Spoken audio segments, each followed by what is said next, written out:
A paz do Senhor. Hoje estaremos trazendo a palavra de Deus baseada nos capítulos 24, 25, 26 e 27 de Êxodo. Capítulos 24, 25, 26 e 27 de Êxodo. A confirmação da aliança. Depois disse a Moisés: Sobe ao Senhor, tu e Arão, Nadab e Abiú, e 70 dos anciãos de Israel, e adorai de longe. E só Moisés se chegará ao Senhor, mas eles não se cheguem, nem o povo suba com ele. Veio, pois, Moisés e contou ao povo todas as palavras do Senhor, e todos os estatutos. Então o povo respondeu a uma voz e disse: Todas as palavras que o Senhor tem falado, faremos. Moisés escreveu todas as palavras do Senhor, levantou-se pela manhã de madrugada, e edificou um altar ao pé do monte, e 12 monumentos, segundo as 12 tribos de Israel.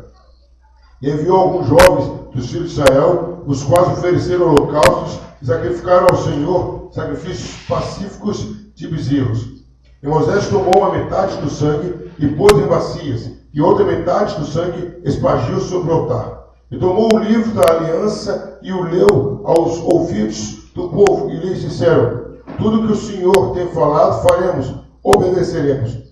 Então tomou Moisés aquele sangue, espargiu sobre o povo e disse: Eis aqui o sangue da aliança que o Senhor tem feito conosco sobre todas as palavras. E subiram Moisés e Arão, Nadab, Abiú e 70 dos anciãos de Israel.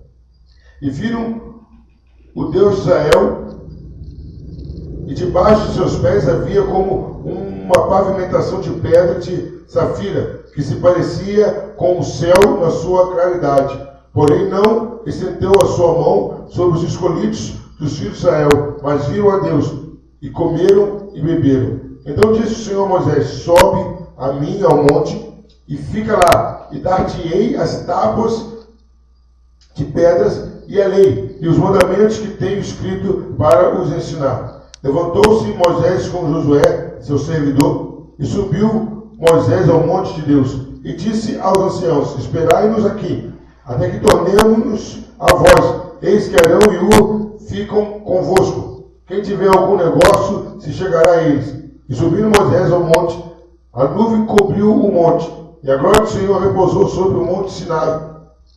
E a nuvem cobriu por 6 dias, e ao 7º dia chamou a Moisés do meio da nuvem, e apareceu, e o parecer da glória do Senhor era como um fogo consumidor no cume do monte aos olhos de Israel. E Moisés entrou no meio da nuvem depois que subiu ao monte, e Moisés esteve no monte 40 dias e 40 noites. Queridos, o texto que nós lemos e os capítulos que se seguem está agora falando de alguns detalhes das ordens, das especificações, das ordenanças que Deus agora coloca para o povo. Primeiro, o capítulo 24, que foi acabado de ler, fala sobre Deus confirmando a aliança, Deus falando ao povo, e o povo, por sua vez, também confirmando o pacto. Foi uma aliança onde houve concordância de ambos os lados. Deus fala, Deus faz o símbolo através de Moisés. Deus faz com que Moisés venha aspergir o sangue sobre o povo. O sangue é aspergido sobre o povo confessa por espontânea vontade que estaria pronto a fazer aquilo que Deus viesse a mandar. Se separa Arão, Nadab e Abiú e os 70 de Israel, e finalmente no final, que todos já tinham selado a aliança, Deus chama Moisés, e aí a partir do capítulo 25, Deus vai passar algumas determinações a Moisés, que nós veremos agora. E essas determinações estarão sendo a base, estarão sendo a orientação para tudo aquilo que via a ser e via a acontecer, certo? O capítulo 25 de Êxodo vai começar falando sobre Deus, falando sobre a questão das ofertas. Deus fala: Moisés, fala aos filhos de Israel que me tragam uma oferta alçada, de todo homem cujo coração se mover voluntariamente, dele tomareis a minha oferta alçada. Aí, queridos, No capítulo 25, Deus começa a envolver o povo numa vida de mais proximidade. Até então, o povo só tinha recebido.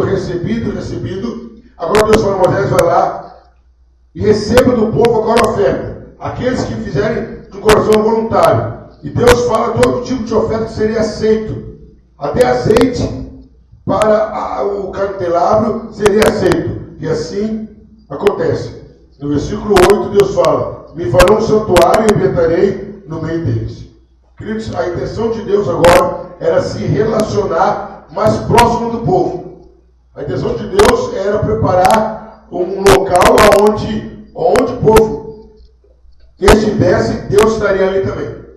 Agora Deus não iria mais se manifestar só no Sinai, porque o povo também não ficaria só ali no Sinai. A partir dali agora, Deus estaria começando a fazer o povo a caminhar no deserto, e o povo poderia contar com a presença de Deus de uma maneira visível, de uma maneira onde Deus estaria ensinando o povo. E a primeira coisa que Deus fala, o povo ofertaria. O povo tiraria das suas riquezas, daquilo que eles ganharam de Deus através dos egípcios, estariam ofertando. E o primeiro elemento que Deus ensina a Moisés a construir é chamada de Arca da Aliança. Como seria essa Arca da Aliança?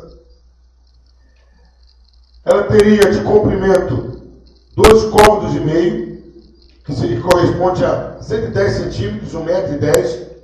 Ela teria de largura 1,5 côvado, que seria 66 centímetros. E ela teria também de altura a mesma medida, 66. Então seria uma caixa retangular. Seria de uma madeira muito especial, cedrim, de madeira de acácia. Seria toda revestida de ouro, tanto por dentro como por fora.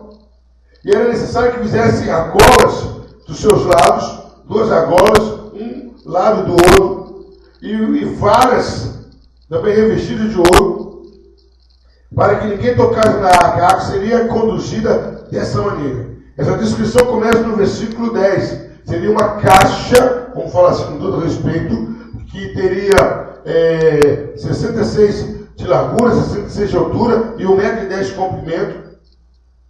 E teria essas varas presas pelas argolas, tudo isso revestido de ouro, tudo isso de ouro maciço, certo? O outro elemento que Deus descreve agora a Moisés era agora a tampa da arca. Vamos simplificar, que seria a tampa da arca, está no versículo 17, onde fala o propiciatório de ouro. Aí, queridos, se vocês olharem a medida do propiciatório, seria a tampa exatamente. Mas como seria essa tampa, esse propiciatório? Ele teria a altura de 0,075 centímetros. Ele teria um comprimento de 2 metros, 2,5 côvados, o que corresponderia também a 110 centímetros, o mesmo tamanho da arca, lógico. Teria também a largura, a mesma largura, 66 centímetros. E ele seria a tampa que estaria sobre a arca. E aí tem alguns detalhes nessa tampa, tem alguns detalhes nessa tampa. Primeira coisa, Deus pede para que seja feito no versículo 18 e 19, que fossem colocados 12 querubins de ouro batido, né? E as suas 2 extremidades do propiciatório. E esses querubins, como diz no versículo 19, farás um querubim na extremidade de uma parte e o outro querubim na extremidade da outra parte. Tem uma só peça com o propiciatório. Então, naquela peça que seria de ouro, os querubins estariam ligados diretamente também ao propiciatório. Então temos aí a Arca da Aliança, e agora a tampa, o que estaria sobre a arca se chama propiciatório de ouro, seria a tampa da arca. Depois, queridos, no versículo 23 em diante, Deus dá recomendação para que seja feita uma mesa e os seus utensílios. Diz assim: também farás uma mesa de madeira de acácia. O seu comprimento será de 2 côvados e a sua largura de 1 côvado e a sua altura de 1,5 côvado. Então, queridos, a média de côvado seria de 33 centímetros, 30 centímetros, 32. Então a mesa teria quase 1,5 metro mais ou menos de altura. A sua largura seria de um côvado e meio, então seria 80 centímetros a 90 de altura. A largura seria de um côvado de 60 centímetros mais ou menos. Seria essa mesa. O que teria essa mesa? Como seria essa mesa? Cobrirás, no versículo 24, cobrirás com ouro puro. Também lhe farás coroa de ouro ao redor. Então essa mesa teria como se fosse coroa cercando toda essa mesa. Provavelmente para não deixar nenhum utensílio sair dela. No versículo 25 diz, também lhe farás uma moldura ao redor, a largura de 4 dedos. E lhe farás uma coroa de ouro ao redor da moldura, como nós falamos. E da mesma forma da arca, farás 4 argolas. Quer dizer, seriam argolas presas para que ninguém colocasse a mão. E também teria essas varas revestidas de ouro para que pudessem carregar esse móvel, essa mesa. Então a ideia, queridos, o que Deus estava montando eram coisas portáteis. Coisas que poderiam ser transportadas facilmente, sem que ninguém tivesse que manuseá-las diretamente com a mão. Aí, queridos, no versículo, o próximo utensílio que Deus iria estar se relacionando, falando, está no versículo 31, onde fala sobre o castiçal de ouro ou candelabro.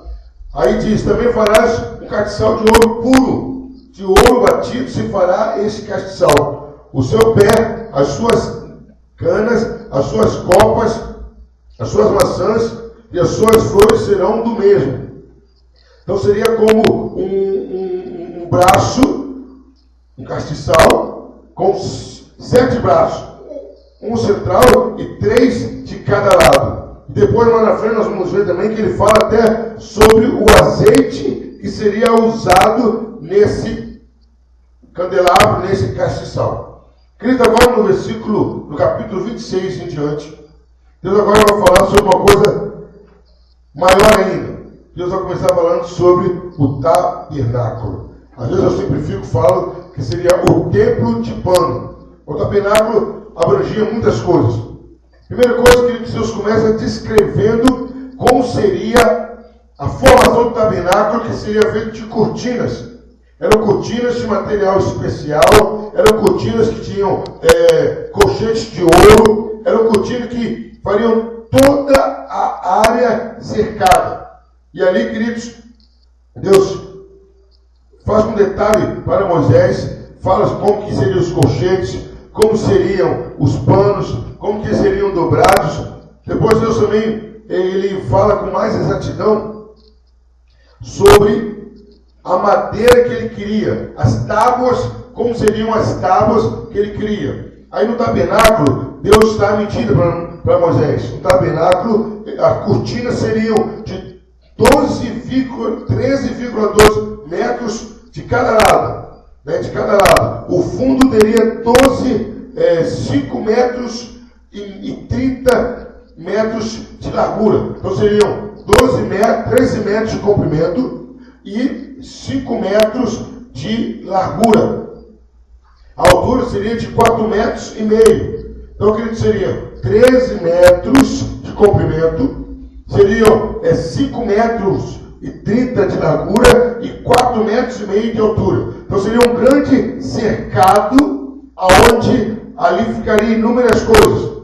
Aí nós vamos ver, queridos, os encaixes. Um cômodo equivale a 44 centímetros, um cômodo e meio 66, meio cômodo 22, 0,3 cômodos 13. Aí vai falando das medidas exatas. Nós preparamos um material próprio, estará todo ele especificado, como estou lendo aqui, no nosso blog também. Aí, queridos, mostra detalhe por detalhe como que as peças de madeira seriam encaixadas, como que elas estariam preparadas para tudo isso. Aí, queridos, ainda no capítulo 26, o versículo 31, fala-se agora sobre o véu do tabernáculo.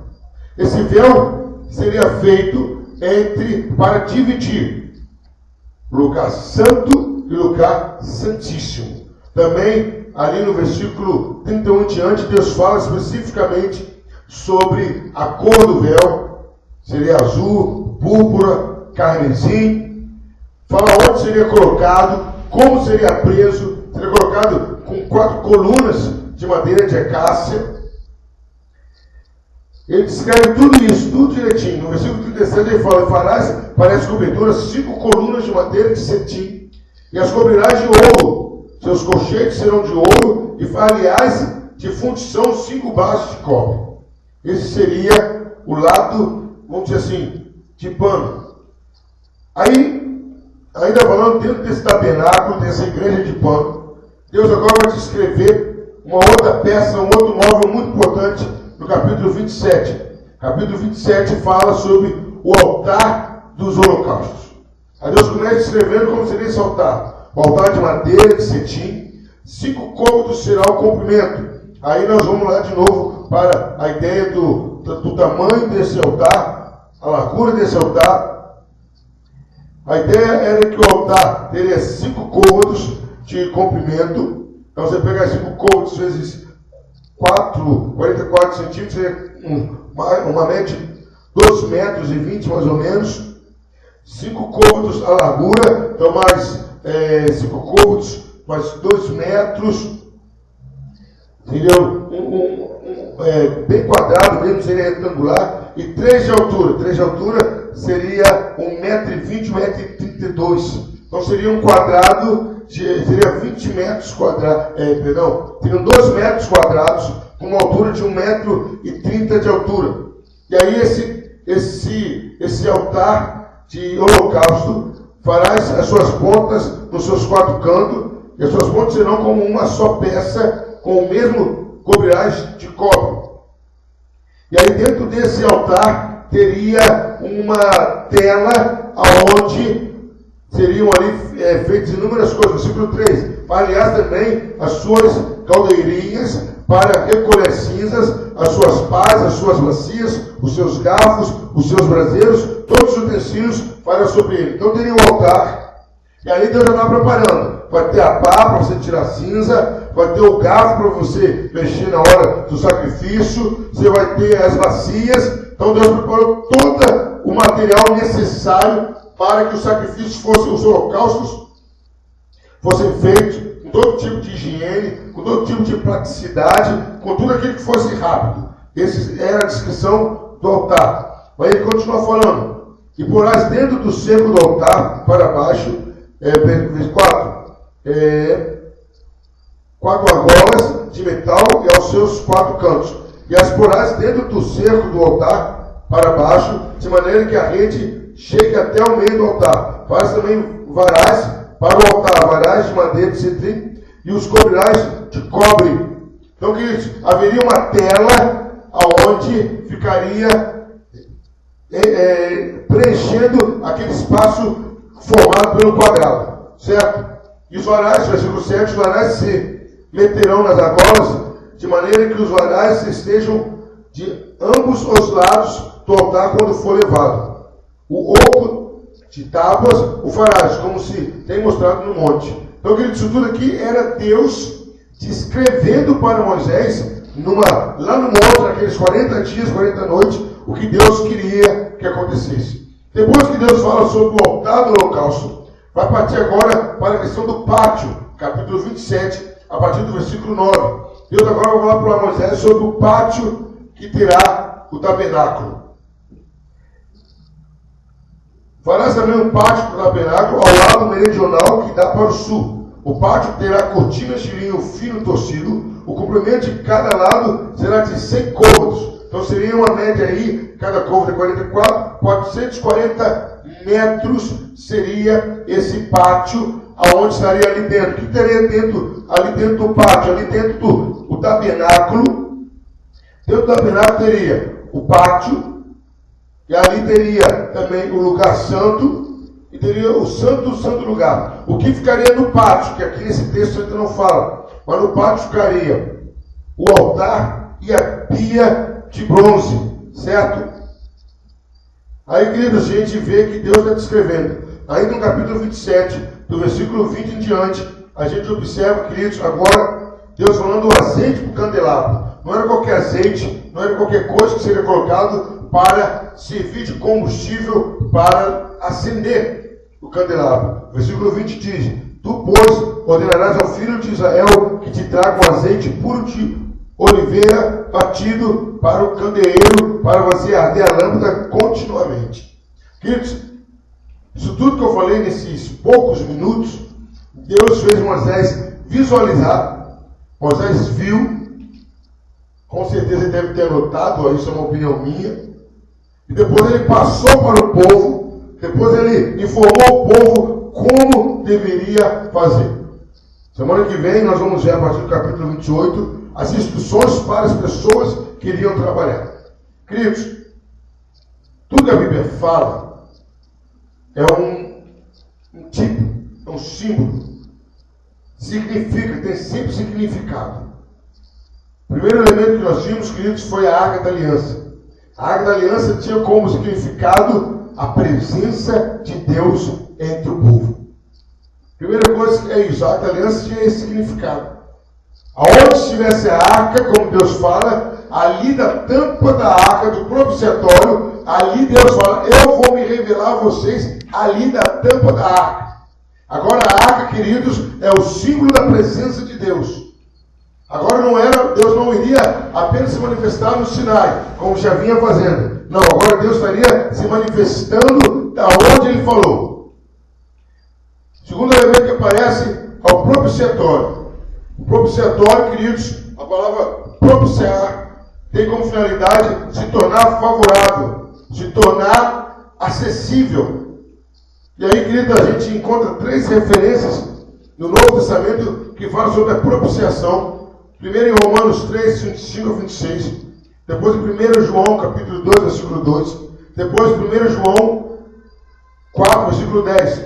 Onde fala, Romanos 1, ao qual Deus propôs para a propiciação pela fé no seu sangue, para demonstrar a sua justiça pela remissão dos pecados, tantos conhecidos, sob a paciência de Deus, para a demonstração da sua justiça neste tempo presente, para que ele seja justo e justificador daquele que tem fé em Jesus Cristo. Então, queridos, o Novo Testamento se refere também à propiciação como aquele que se torna favorável.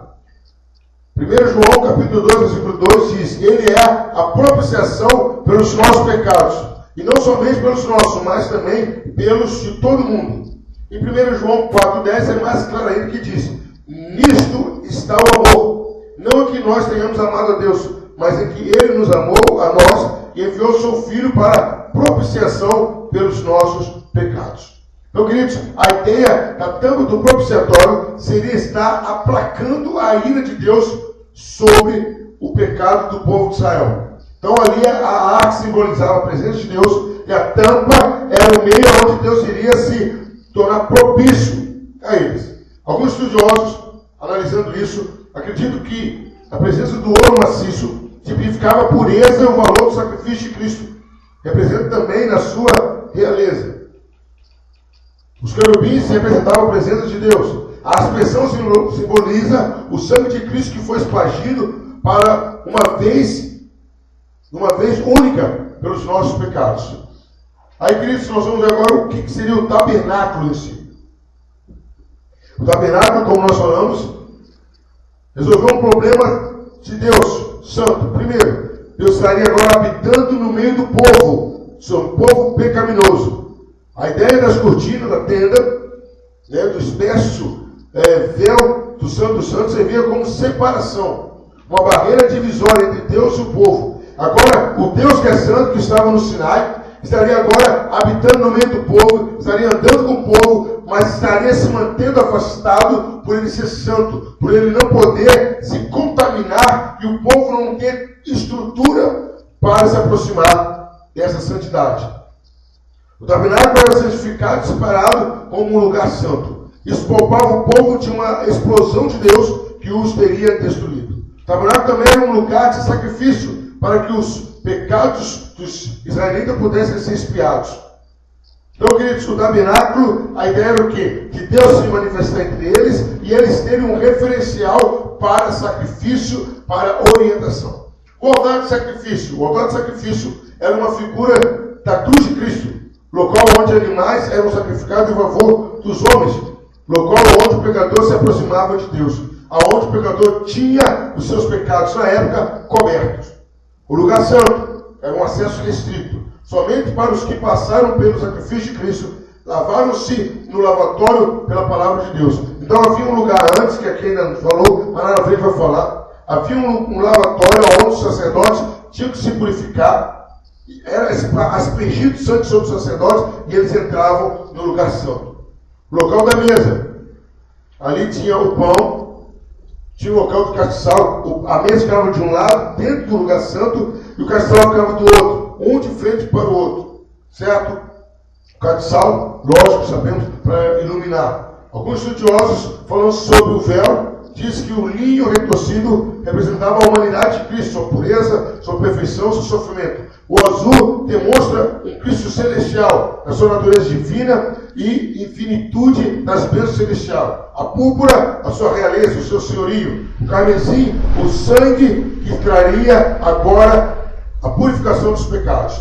A entrada proibida que foi rompida pela presença de Cristo. Queridos, diante de tudo isso, diante desses capítulos que outrora até então eram números, eram medidas que nós não podíamos entender, não víamos nada prático para a nossa vida hoje, vivendo na dispensação diferente.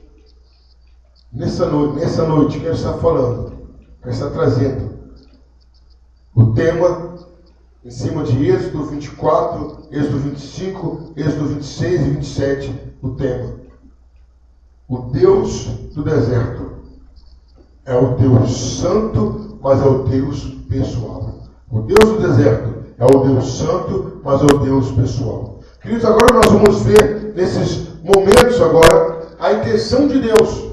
O que Deus estava fazendo com toda essa descrição. Deus estava preparando um relacionamento mais restrito, mais pessoal, mais íntimo com o povo dele. Até então, queridos, o povo de Israel estava andando aleatório e não sabia, não tinha uma orientação exata como se relacionar com Deus. Até então, agora, o povo de Israel estava andando pelo deserto, mas ainda não podia visualizar a constante presença de Deus. O concretizar da aliança. Eu, com todo respeito, analisando, estava estudando, analisando, eu posso até dizer, queridos, que esses elementos seriam como sacramentos, que a gente entende hoje. O que é sacramento? São os santos sinais da parte de Deus. Ordenança é um sinal visível do acordo invisível. Agora ali, o povo teria uma visão do que era Deus e quem Deus queria que o povo se comportasse. O Deus do deserto, o Deus santo e pessoal. A primeira coisa, queridos, que eu quero destacar aqui, baseado no capítulo 24, que o Deus santo e pessoal é o Deus que quer se relacionar com o povo. O Deus do deserto, o nosso Deus, o seu Deus, Ele não quer que você vá andando sozinho, Ele não quer que você vá andando aleatório a Ele. Não, Deus quer fazer parte da sua vida. Deus quer se relacionar com você. Deus, Ele é santo, sim, mas Ele é pessoal. Ele quer fazer parte do seu dia a dia. Ele quer fazer parte da sua janta, do seu almoço, dos seus negócios, do seu casamento, porque o Deus do deserto, porque o Deus que é santo e pessoal é um Deus que quer se relacionar com o seu povo, quer se relacionar com os seus filhos. O capítulo 24 mostra nitidamente Deus fazendo aliança, confirmando aliança, chamando o povo para se comprometer e confirmando o compromisso com Ele. Relacionamento com Deus é um relacionamento de compromisso. Não só que Deus está nos cobrando, não, queridos.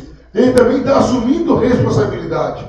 Deus não seria injusto se Ele colocar inúmeras exigências, ou inúmeras leis, ou inúmeras condições, e Ele não entrar com nada.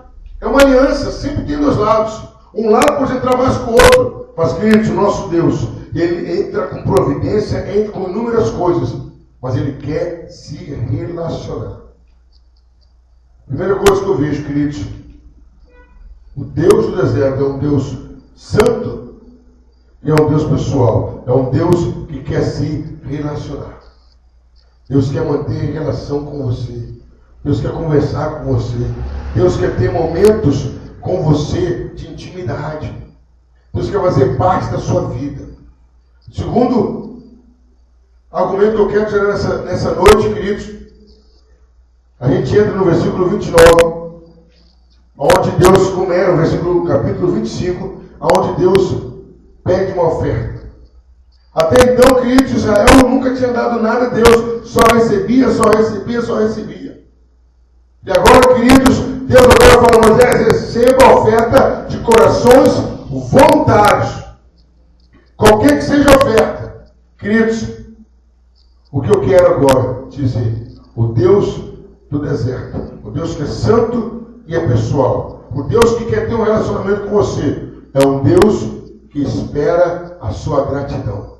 A oferta aqui, queridos, seria um significado de gratidão e compromisso. O povo tinha que ter reconhecimento. Deus já fez tanto por mim, agora eu tenho que fazer pelo Deus. Eu tenho que fazer não por Ele, mas mostrando que eu quero que Ele esteja entre mim. Agora Deus coloca o povo para se envolver na obra, através das ofertas. Mas lá na frente nós vamos ver que Deus usa o povo para fazer isso. Parte do povo que trabalha. Mas agora, o segundo elemento, querido, do Deus do deserto, é o Deus santo e pessoal. Primeiro, é o Deus que quer relacionar-se intimamente com você. Segundo, é o Deus que espera a sua manifestação de gratidão. A oferta do povo estaria mostrando o reconhecimento, o amor, o compromisso, o desejo de ter Deus ao lado dele. Deus condicionou: eu vou fazer isso. Moisés, faça essas construções, mas baseado na oferta do povo. Deus sabia que o povo ia ofertar. Deus sabia que o povo daria. E é em cima disso, queridos, que Deus quer ver a sua gratidão. O povo, tudo que o povo tinha sido dado por Deus, conquistado no Egito, dado pelos egípcios, porque os egípcios viram o braço forte de Deus sobre eles. Agora Deus fala: agora eu quero oferta.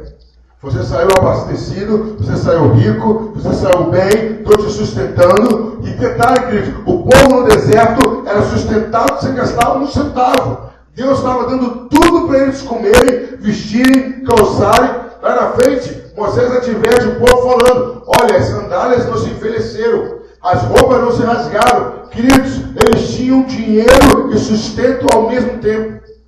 O sustento deles não dependia do dinheiro deles, vinha de Deus. Agora Deus fala: eu quero oferta. Eu não quero que você ande pelo deserto preso aos seus bens materiais.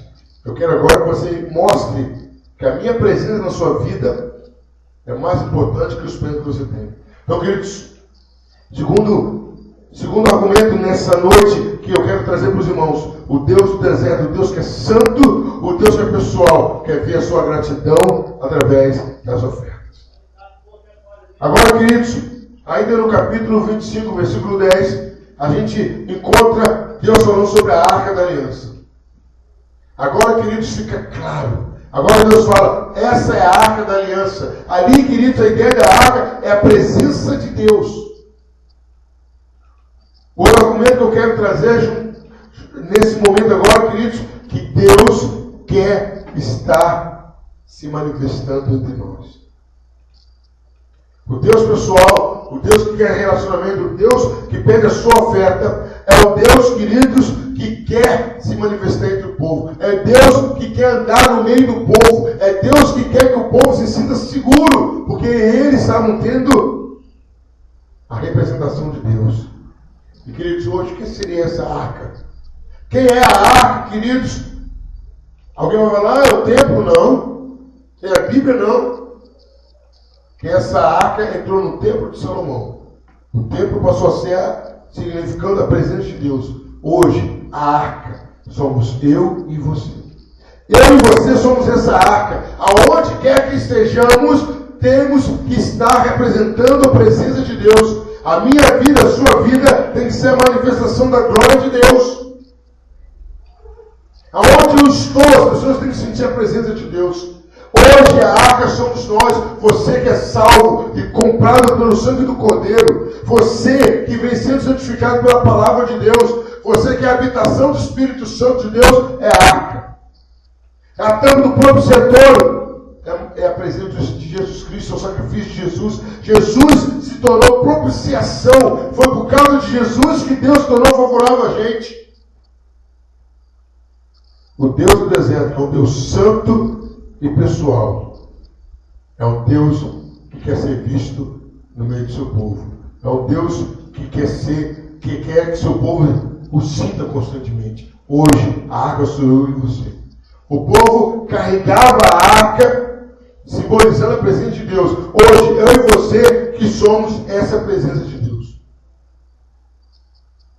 Propiciatório. É Deus se tornando favorável. O que significa isso? Para aquele tempo, Deus estava falando, eu quero ser favorável ao povo, eu quero ter essa tolerância, eu não quero perder o contato com o meu povo, eu sou favorável. A tampa do propiciatório tinha como essa finalidade, aplacar a ira de Deus. E a ideia é exatamente essa. Deus não quer mostrar para o povo, a minha ira não prevalece, eu sou favorável a vocês. Deus está mostrando, queridos, que Deus é sempre pronto a perdoar, sempre pronto a ser misericordioso. Queridos, outro elemento que nós encontramos, a mesa e os seus utensílios. A gente come, queridos, uma mesa, essa mesa é colocada antes do véu. E nessa mesa tem os pães, essa mesa tem outros utensílios. Ali, queridos, significando a alimentação. Deus ali estava mostrando que ele seria o pão que sustentaria o povo nessa caminhada. O pão estaria sustentando os sacerdotes. O símbolo do sustento de Deus, queridos, o Deus do deserto, primeiro, é um Deus de relacionamento íntimo. Segundo, queridos, o Deus do deserto é o Deus que conta com a sua oferta. O Deus do deserto é o Deus que quer manifestar constantemente a sua glória. O Deus do deserto é o Deus que se faz favorável mediante sacrifícios. Hoje, só Jesus Cristo. Por causa de Jesus Cristo, Deus é favorável. Agora a gente encontra a mesa dos utensílios. Ali a gente encontra pães, encontra coisas ali favoráveis para a entrada no santo do santo lugar. A ideia, queridos, é que Deus estaria sustentando os seus sacerdotes. Deus estaria sustentando a mim e a você, para continuarmos tendo acesso. Castiçal, querido, de um azeite especial, de um azeite diferente. A ideia do castiçal de ouro, lógico, é iluminar. E aí, queridos, se a gente nos transportarmos para Apocalipse, nós vamos ver que ali ele se refere a castiçal às igrejas da Ásia. Queridos, ali a ideia era que os sacerdotes precisariam da luz para estarem ali dentro do santo lugar, ali dentro do tabernáculo. Queridos, hoje nós somos a luz do mundo. Todo o Velho Testamento é um molde, é um tipo, é um exemplo, é um modelo para o Novo Testamento. Queridos, o castiçal era a luz. Hoje eu e você somos a luz. Eu e você somos a luz para iluminar as pessoas que andam em trevas. Ali, queridos, não teria como os sacerdotes se locomoverem ali dentro do templo sem a luz. Tinha que ter a castiçal para iluminá-los. Agora a gente encontra as cortinas, as tábuas e o véu do tabernáculo. Ali Deus estava mostrando o seguinte: eu estou entre vocês, mas é necessário santidade. Eu estou entre vocês, mas o povo de Israel não poderia ter livre acesso a Deus por causa dos seus pecados, porque a santidade de Deus iria consumi-los. E queridos, a ideia é essa: quanto mais eu tenho a presença de Deus próximo de mim, mais santo tem que ser, mais separado tem que ser. A ideia, queridos, é exatamente essa: eu não posso estar mantendo contato com o sagrado e não me santificar e não me separar. Deus está falando com Israel: olha, é benefício, é vantagem eu estar entre vocês.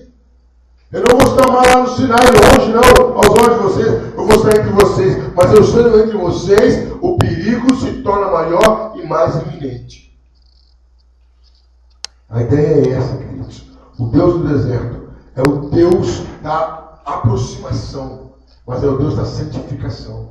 É o Deus da aproximação, que está próximo de você, mas é o Deus que é santo. É o Deus, queridos, vamos dar um exemplo simples. É como se eu estou numa fogueira, cada vez que eu me aproximo da fogueira, eu vou ficar mais quente, naturalmente, o frio vai se ausentar. A ideia de Deus ao Israel é essa: olha, eu estou entre vocês agora, mas cuidado, o santo está entre vocês. Vocês têm que tomar cuidado, porque vocês devem ter uma conduta mais santa ainda. A ideia, queridos, é essa santidade. Você está andando com Deus, tem que ser santo, tem que ser separado. Tem que estar ligado com Deus. Aí, queridos, a gente encontra o altar dos holocaustos.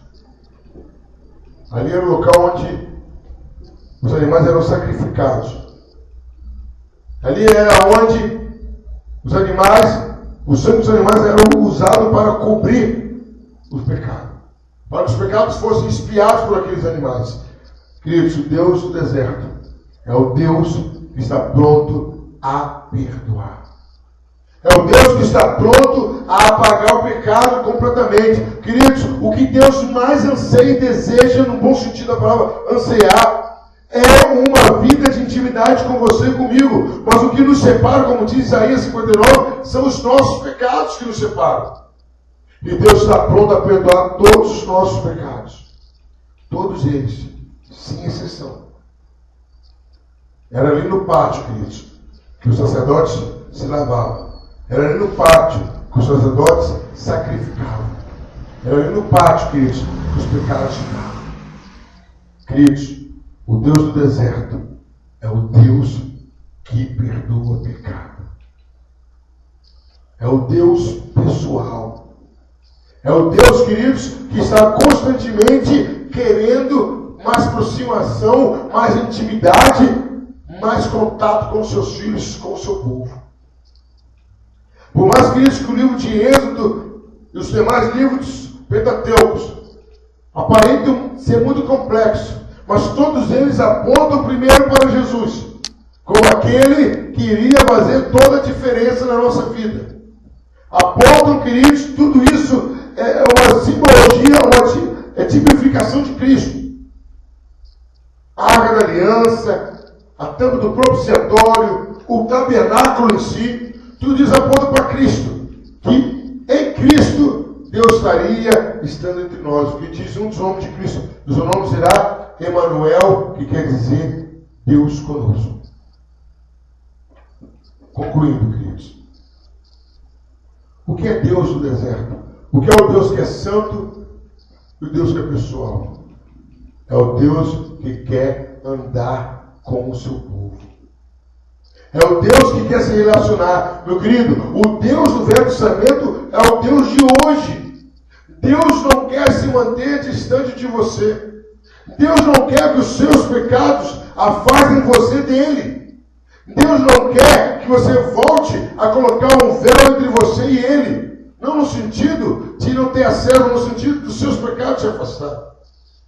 O que Deus quer, queridos, desde a fundação do mundo, desde com Adão e Eva, e aqui mais claro ainda no livro de Êxodo, Deus colocou utensílios, Deus colocou panos finíssimos, Deus construiu e orientou para que se construísse um tabernáculo finíssimo, de altíssima excelência, para mostrar que apesar de ele ser esse Deus grande, esse Deus de excelência, dessa imensurável perfeição, ele se importa comigo e com você.